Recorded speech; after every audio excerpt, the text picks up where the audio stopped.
Hi everybody, Colin Singer here. Today I want to discuss the problem of long processing times, backlogs, and delays that applicants to Canada are experiencing, as well as employers who are looking to bring in foreign nationals. Currently, it's publicly known that more than 2 million applications are in the stream for different categories across all programs that are awaiting processing, awaiting decisions, and awaiting finalization. These are across, as I said, all different categories. That includes work permits, that includes applications for citizenship, and of course, applications for permanent residence.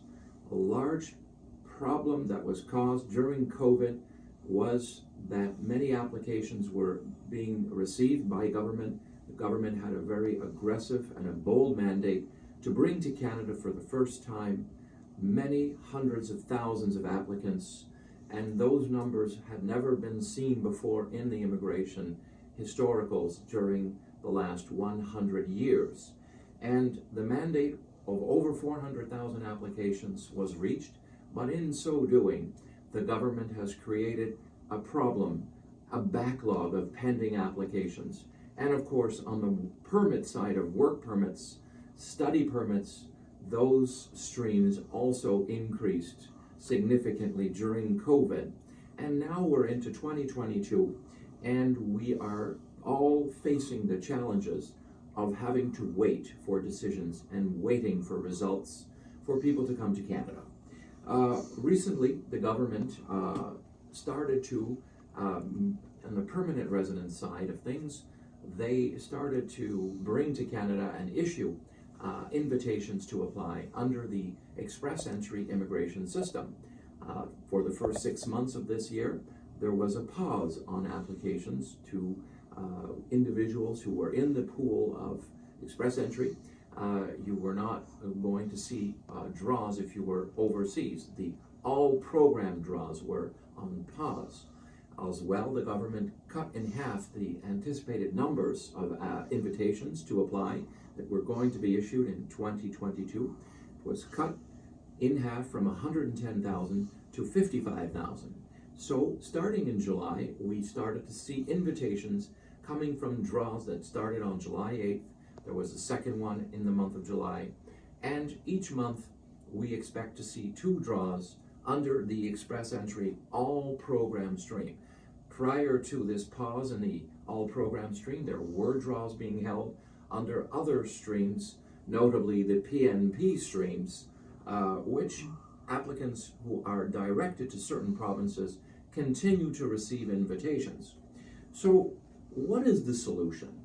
For applicants to Canada, you're a candidate, you want to come to Canada, what is your solution that you're looking at? What is the strategy that you can deploy if you want to come to Canada? Well, first and foremost, it's important to know that the mandate that the Minister of Immigration has put forth is that new invitations that are being issued now since July the 8th, 2022, will be processed for permanent residents, assuming they have all the hallmarks and all the elements to support the application. They'll be processed in 6 months. That means the government is creating 2 parallel tracks. One for the backlog, in which they will continue to eat away and reduce and whittle down, hopefully, the enormous numbers in the previous lifespan of processing applications.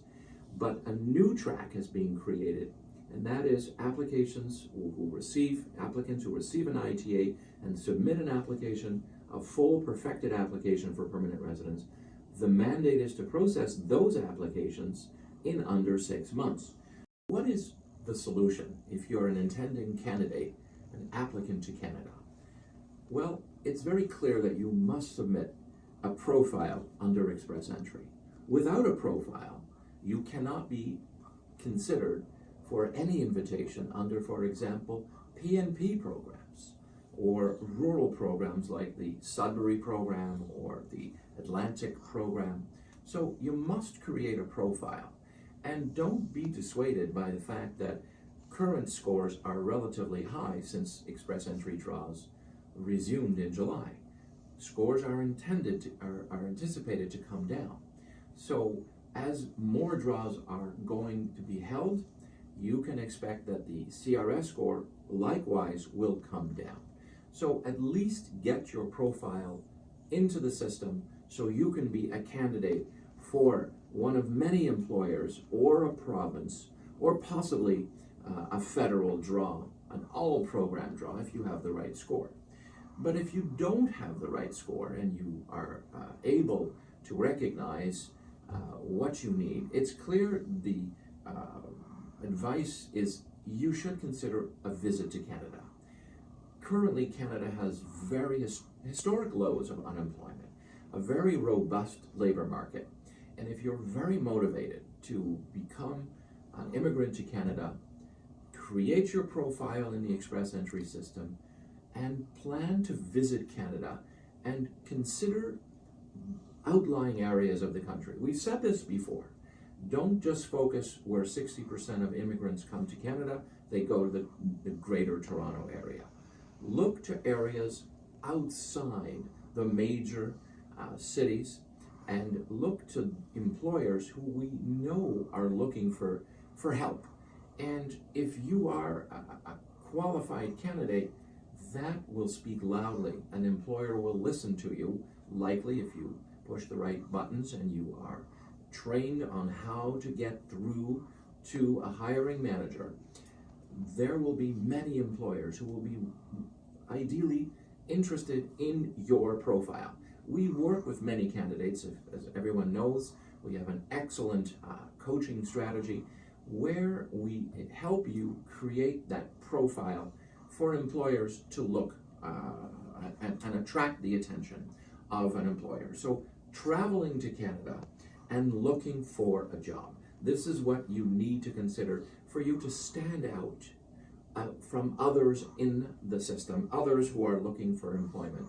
If you're in Canada and you've contacted an employer and you inform them that you're able to meet face-to-face or get on the phone, but they know you're available, this is going to be much more impacting for either a permanent residence application, because an employer who wants to hire you, you can access permanent residence programs in a province under PNP, or possibly you might be qualifying for a work permit.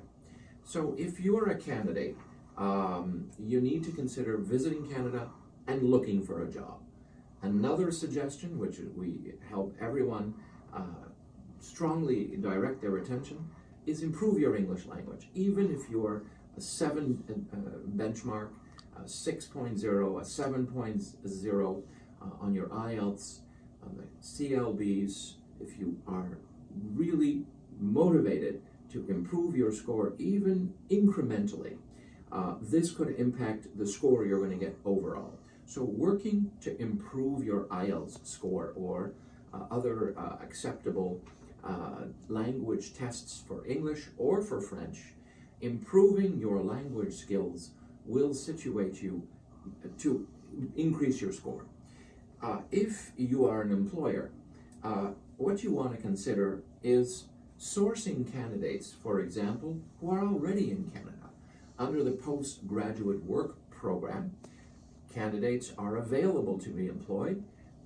If you are interested in hiring a graduate from a program, obviously those are entry-level positions, those candidates can convert into a full-on work permit.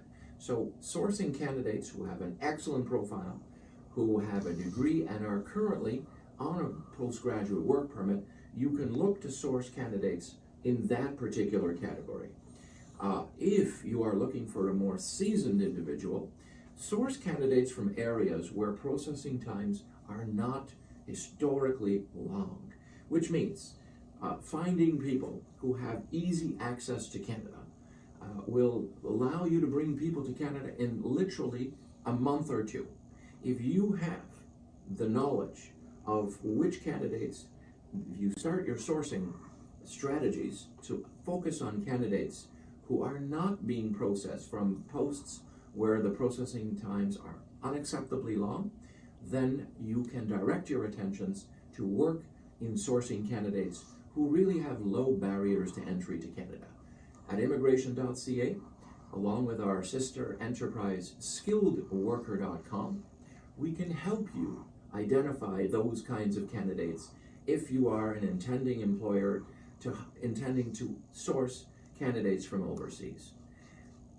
Take a look at our content, like our content, and follow us.